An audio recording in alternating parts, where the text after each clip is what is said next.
और शुरुआत करते हैं वंदे मातरम को लेकर इन दिनों देश भर में एक नई बहस छिड़ी हुई है।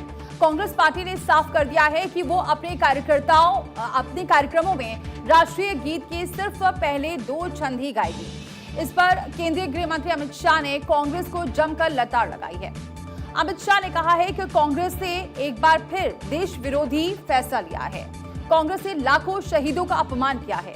वंदे मातरम का पूरा गायन राष्ट्रीय एकता के लिए जरूरी है। कल कांग्रेस पार्टी की कार्यसमिति ने एक आश्चर्यजनक और देश विरोधी फैसला लिया है। उन्होंने अपनी पार्टी के 37 के रिजोल्यूशन को फॉलो करते हुए महान वंदे मातरम गीत के 2 ही छंद गाने का फैसला किया है। मैं इस समय पर पूरे देश को याद कराना चाहता हूं कि 1937 में कांग्रेस पार्टी ने मुस्लिम अपीसमेंट के लिए वंदे मातरम के 2 टुकड़े कर देश के विभाजन की नींव डाली थी और वहीं से 2 राष्ट्र के सिद्धांत को ताकत मिली थी और अंततोगत्वा देश का विभाजन हुआ और पाकिस्तान का जन्म हुआ था। मुझे तो बड़ा आश्चर्य है, श्री राहुल गांधी की नेतृत्व में कांग्रेस पार्टी फिर एक बार इस देश में तुष्टीकरण की राजनीति को पुरजोश तरीके से आगे बढ़ा रही है। मैं देश की जनता को अपील करना चाहता हूं कि एक बार इस देश ने गलती करी थी वंदे मातरम के 2 टुकड़े होने देने की और एक गलती के गंभीर परिणाम हमने भुगते हैं। अब देश की जनता एकजुट हो और कांग्रेस पार्टी के इस फैसले के खिलाफ आवाज बुलंद करे कि अब इस देश में तुष्टीकरण की राजनीति नहीं चलेगी। ये आजाद देश है। आजादी के 80 साल के बाद 1937 में जो फैसला कांग्रेस ने किया था, जिसको नरेंद्र मोदी जी ने सुधारा है, उसके सामने का कोई विरोध इस देश की जनता नहीं सहन करेगी।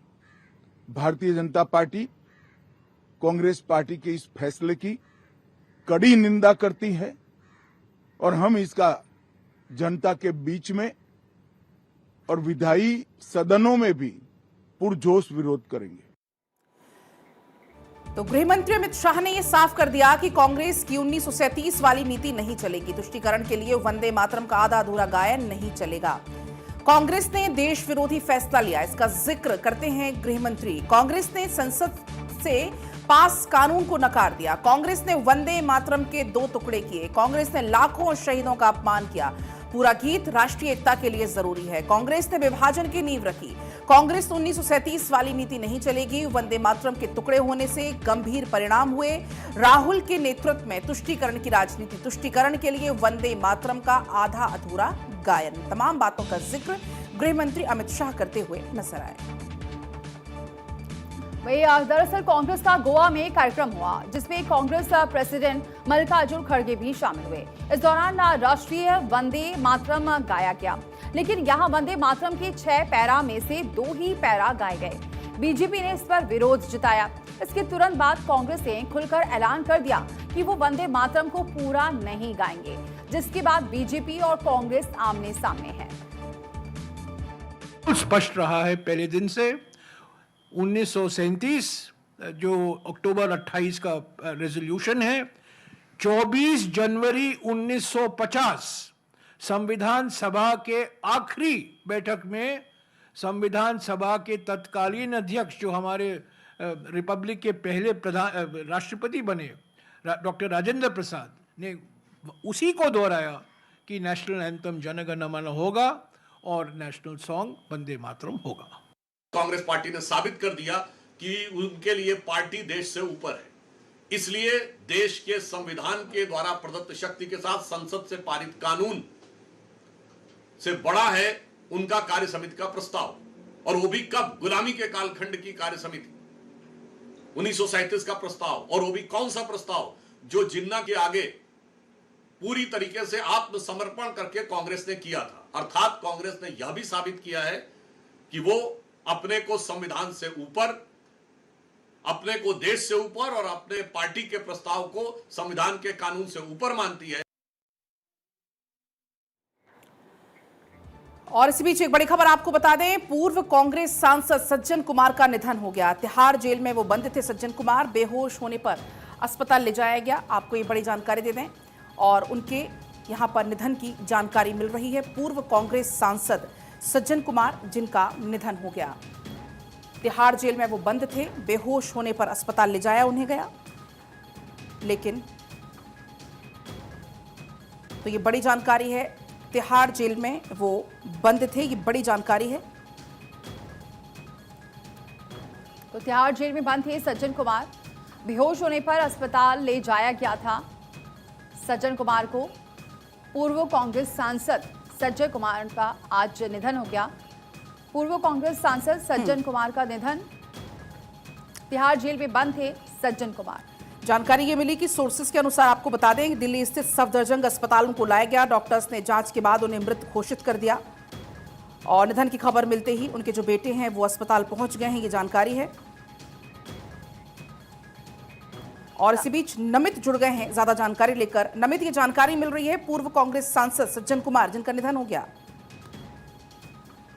बिल्कुल, कांग्रेस के पूर्व सांसद रहे हैं सज्जन कुमार, और 1984 में जो दिल्ली में दंगे हुए थे उसमें सिख विरोधी दंगों ने दोषी करार दिया है सज्जन कुमार को, और वे भी खबर आ रही है सज्जन कुमार जो है उनका निधन हो गया है। उनको अस्पताल में लाया गया था, लेकिन अस्पताल में डॉक्टरों ने उनको जो है पहले से मृत घोषित कर दिया। ये बड़ी जानकारी अब तक निकल कर सामने आई। हालांकि इस सज्जन कुमार के निधन के बारे में जो बाकी खबरें हैं वो भी धीरे धीरे निकल कर आ रही है, लेकिन सिख विरोधी संघर्ष में वो उम्र कैद की सजा काट रहे थे। उनको उम्र कैद हुई थी सिख विरोधी दंगे जो 1984 में दंगे हुए थे।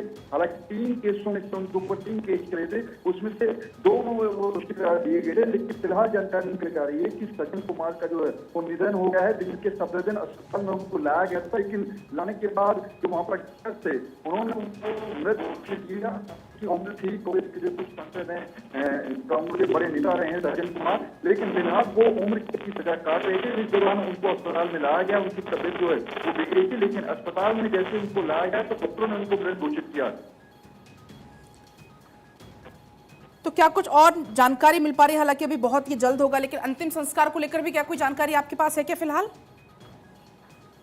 देखिए, अभी जो एम्स के डॉक्टर के हवाले से खबर आई है उनकी तरफ से केवल यही जानकारी दी गई है कि सज्जन कुमार को जब यहाँ पर लाया गया तो वो मृत यानी कि ऑलरेडी डेथ पहले से ही हो गई थी। अब माना जा रहा है कि उनका पोस्टमार्टम होगा, उसके बाद ही अंतिम संस्कार की तैयारी जो है वो की जाएगी। लेकिन जैसा मैंने पहले ही बताया कि जेल के अंदर जो है अस्पताल के अंदर लाया गया था, उनकी तबियत जो थी वो नाजुक बताई जा रही थी। लेकिन जो अब जानकारी निकल कर रही है जो कि एम्स के डॉक्टरों के हवाले से जानकारी, ठीक है, आपके पास अभी हम लौटेंगे क्योंकि अभी जस्ट खबर निकलकर सामने आई है।